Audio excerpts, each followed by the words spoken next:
ನಮಸ್ಕಾರ ರೀ. ಇವತ್ತು ನಾವು ಯಾವ ವಿಷಯ ಹೇಳಕ್ಕೆ ಹೊಂಟೀವಿ ಅಂದ್ರೆ ನಿಂಬೆ ಗಿಡದ್ದು ಒಂದು ಸ್ವಲ್ಪ ತಿಳ್ಕೊಂಡು ಬರಾಮಲ್ಲ ರೀ. ಬರೀ ದ್ರಾಕ್ಷಿ ದ್ರಾಕ್ಷಿ ದ್ರಾಕ್ಷಿ ಅದನ್ನೇ ತಿಳ್ಕೊಂಡೇ ಅಂದ್ರೆ ಸ್ವಲ್ಪ ನಿಂಬೆ ಗಿಡದ್ದು ಸೈಡ್ ನಮ್ಗೆ ಬೇಕಲ್ಲ ರೀ. ಹಾಗಾಗಿ ನಾವು ನಿಂಬೆ ಗಿಡದ್ದು ಒಂದು ಸ್ವಲ್ಪ ವಿಷಯ ತಿಳ್ಕೊಂಡು ಬರಾಮ್ರಿ. ಯಾಕಂದ್ರೆ ಸೈಡ್ ಇದನ್ನು ಒಂದು ಬಿಸ್ನೆಸ್ ಬೇಕೇ ರೀ. ನಮ್ಗೆ ರೈತರಿಗೆ ಒಂದೇ ಥರ ಇದ್ರೆ ನಡೆಯಂಗಿಲ್ಲ. ನಾವು ಇದನ್ನು ಸ್ವಲ್ಪ ಸೈಡ್ ಮಾಡ್ಕೋಬೇಕು ರೀ. ಮಾಡ್ಕೊಂಡ್ರೆ ನಮ್ಗೆ ಅನುಕೂಲ ಆಗ್ತದೆ. ಆದ್ರೆ ಏನದ್ರಿ, ಇದು ನಿಂಬೆ ಗಿಡದ್ದು ಏನದ ಭಾಳ ಸೊಲ್ಯೂಷ. ಇದಕ್ಕೇನು ಭಾಳ ಖರ್ಚು ಇಲ್ಲ, ವೆಚ್ಚ ಇಲ್ಲ. ಇದಕ್ಕೇನು ನಮ್ಗೆ ಜಾಸ್ತಿ ಲೇಬರ್ ಬೇಕಾಗಂಗಿಲ್ಲ. ಇದಕ್ಕೇನೂ ಇರಂಗಿಲ್ಲ ರೀ. ಭಾಳ ಕಡಿಮೆ ಇದಕ್ಕೆ. ನಾವು ಒಂದಿಬ್ಬರು ಲೇಬರ್ ಇದ್ರೆ ಸಾಕು ರೀ, ಅಥವಾ ನಾವು ಮನೆಯವ್ರು ಮಾಡಿಕೊಂಡ್ರು ಇದು ಕೆಲಸ ಆಗಿ ಹೋಗ್ತದೆ ರೀ. ಕೆಲಸದಿಂದ ಏನು ತೊಂದರೆ ಇರೋಂಗಿಲ್ಲ. ಇದು ನಾವು ಯಾವ ರೀತಿ ಬೆಳಿಬೇಕು ಅನ್ನೋದ್ರ ಬಗ್ಗೆ ಮೊದಲು ಒಂದು ಸ್ವಲ್ಪ ತಿಳ್ಕೊಂಡು ಬರಾಮಲ್ಲ ರೀ. ಈಗ ಇದೇನದ ಸಿಂಪಲ್ಲ. ಇದರ ರೇಟ್ ಅಂತರೂ ಬೇಸಿಗೆ ಟೈಮ್ದಾಗ ಒಂದೊಂದು ಸಾರಿ ರೇಟ್ ಕಳೆದಿರ್ತೀರಿ. ಒಂದು ಚೀಲಕ್ಕೆ ಅಂದ್ರೆ ಒಂದು ಡಾಗಿಗೆ 8,000 ಮಾರ್ಯದ ನಂದು, 6,000 ಮಾರ್ಯದ ನಂದು, 7,000 ಮಾರ್ಯದ ನಂದು ಅಂತೀವಿ. ಆ ಟೈಮ್ದಾಗ ನಮ್ಮ ಪ್ಲಾಟ್ ಒಳಗೆ ಕಾಯಿನೇ ಇದ್ದಿತ್ತಿಲ್ಲ ಅಂದ್ರೆ ಎಷ್ಟು ಮಾರಿದ್ರೆ ಏನು ನಮಗೆ ಲಾಭ? ಅದಕ್ಕೆ ಆ ಟೈಮ್ದಾಗ ನಮಗೆ ಕಾಯಿ ಬರಬೇಕು ರೀ. ಆ ಟೈಮ್ದಾಗ ಕಾಯಿ ಬರಬೇಕಂದ್ರೆ ನಾವು ಏನು ಮಾಡಬೇಕು ಅದ್ರ ಬಗ್ಗೆ ನಾವು ಮೊದಲು ತಿಳ್ಕೊಳ್ಳೋಮಂತ್ರಿ. ಇದೇನದ ನಿಂಬೆ ಗಿಡಕ್ಕೆ ಏನದ ರೀ, ದ್ರಾಕ್ಷಿಗೆ, ದಾಳಿಂಬ್ರ ಇನ್ನಿತರ ಬೆಳೆಗಳಿಗೆ ನಾವು ಸ್ಪ್ರೇ ಮಾಡ್ತೇವಲ್ಲ ರೀ ಔಷಧ, ಅದಕ್ಕೆ ಇಟ್ಟಿರಂಗಿಲ್ಲ ರೀ. ಒಂದು 2, 3, 4 ಇರ್ತಾವೆ.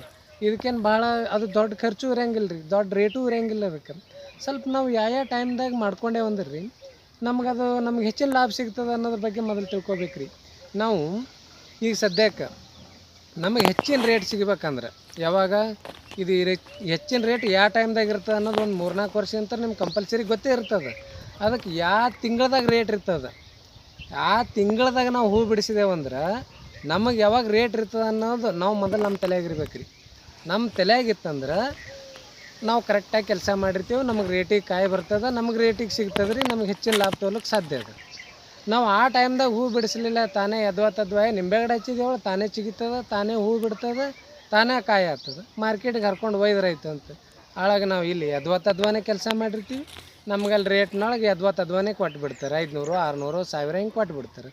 ಅದಕ್ಕೆ ನಾವು ಅಲ್ಲಿ ಮಾರ್ಕೆಟ್ನಾಗ ಅಷ್ಟು ರೇಟ್ ತೊಗೋಬೇಕು. ನಾವು ಇಲ್ಲಿ ನಾವು ಸ್ವಲ್ಪ ಕೆಲಸ ಮಾಡ್ಬೇಕು ಎಚ್ಚರದಿಂದ.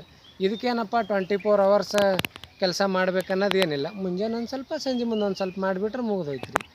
ಇದಕ್ಕೆ ನಾವು ಈಗ ಸದ್ಯಕ್ಕೆ ಹೂ ಬಿಡೋಂಥ ಗಿಡಗಳಿಗೆ ಯಾವ ಟೈಮ್ದಾಗ ನಾವು ಏನೇನು ಕೆಲಸ ಮಾಡಿದೆವು ಅಂದ್ರೆ ನಮಗೆ ಕರೆಕ್ಟ್ ಟೈಮಿಗೆ ಹೂ ಬಿಡ್ತದಂದ್ರೆ ಬೇಸಿಗೆ ಟೈಮ್ದಾಗ ಮೇ ಎಂಡಿನ ತನಕ ಕಾಯಿ ಹರ್ಕೊಂಡಿರ್ತೇವೆ ನಾವು.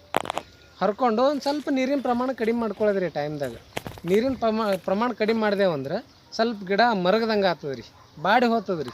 ಬಾಡಿ ಅಂದ್ರೆ ಅತಿ ಬಾಡಿ ಹೋಗೋಪ್ಪಲ್ಲಿ ನೀವು ನೀರು ಅದಕ್ಕೆ ಬಿಡಲಾರ್ದೆ ಇದ್ರೆ ಗಿಡನೇ ಒಣಗಿ ಹೋಗ್ತದೆ ರೀ. ಹಂಗೆ ಮಾಡೋದಿಲ್ಲ, ಸ್ವಲ್ಪ ಅದಕ್ಕೆ ನೀರು ಬಿಡ್ಬೇಕು ರೀ. ಒಟ್ಟು ಗಿಡ ಬಾಡಿರ್ಬೇಕು, ಸ್ವಲ್ಪ ತಪ್ಪಲ ಸಂಖ್ಯೆ ಗಿಡದಂದು ಉದುರ್ತಿರ್ಬೇಕು ಆ ಮೇ ಎಂಡಿಗೆ.